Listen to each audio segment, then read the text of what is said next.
A very good evenings friends, কেমন আছেন সবাই? আশা করি সবাই ভালো আছেন এবং সুস্থ আছেন। এই ভ্যাকেন্সিটি কিন্তু ত্রিপুরার জন্য ভ্যাকেন্সি এসেছে, খুবই বড় সংখ্যায় একটা বলা যেতে পারে ত্রিপুরার ভ্যাকেন্সি কিন্তু এখন এসে গেছে। যারা কিন্তু এই সুবর্ণ সুযোগটি হাতছাড়া করবেন তারা কিন্তু জব পেতে পরবর্তী দিনে অনেক দিন পর্যন্ত কিন্তু আপনাদের ওয়েট করতে হবে, কারণ এত বড় রিক্রুটমেন্ট একসাথে ত্রিপুরাতে মনে হয় না 2026-এ আর হয়েছে। তো যাদের স্কিল আছে তারা কিন্তু অতি সত্ত্বই ফর্ম ফিল আপ করে বা যেখানে ভেন্যু দেওয়া হয়েছে সেখানে গিয়ে কিন্তু আপনারা ফর্মটি ফিল আপ করে নিন।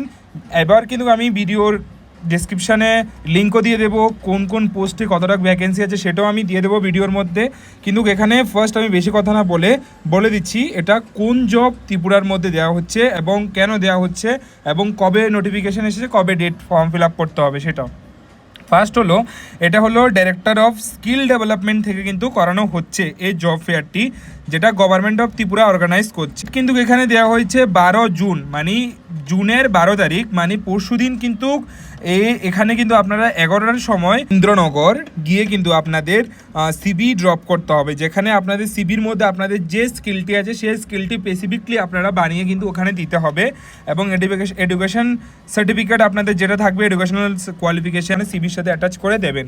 তার সাথে আধার কার্ড কিন্তু মাস্ট দিতে হবে এবং যদি পারেন, এখানে লেখা নেই কিন্তু যদি পারেন তাহলে পিআরটিসিটাও যদি নেওয়া যায় তাহলে পসিবল হলে নিয়ে যাবেন। আর পাসপোর্ট সাইজ ফটোগ্রাফ কিন্তু নিতে ভুলবেন না। এবার এখানে ফর্ম ফিল আপ করবেন কিসের জন্য, কোন কোন পোস্টের জন্য, সেটা আমি কিন্তু এখানে আপনাদের দিয়ে দিচ্ছি। এখানে কিন্তু দেওয়া আছে এলটিডির জন্য কি লাগবে আপনারা দেখে নেবেন। Production trainer, job role, machine operator, service engineer, sale executive, ভ্যাকেন্সিও কিন্তু খুব ভালো ভালো আছে। 30, 40টা, 150টা, 400টা, 500টা করে কিন্তু ভ্যাকেন্সি আছে।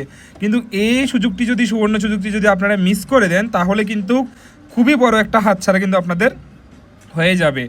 তারপর এখানে কিন্তু black office executive, housekeeping supervisor, office worker, electric, CCE, junior engineer officer, manager, marketing staff, electronics technician, associate supervisor electrical, installer, বিভিন্ন ধরনের কিন্তু এখানে আমি সব কিছু বলছি না।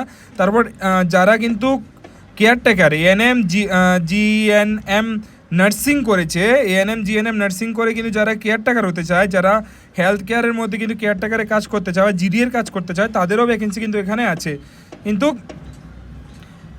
এখানে কিন্তু জিএনএম যদি বলা হয় তারা কিন্তু ডিপ্লোমা ইন নার্সিং, তাদের কিন্তু এখানে এই কাজটা করা আমার মতে ঠিক হবে না, তারা কিন্তু আরও ভালো পোস্টের জন্য তারা এলিজিবল।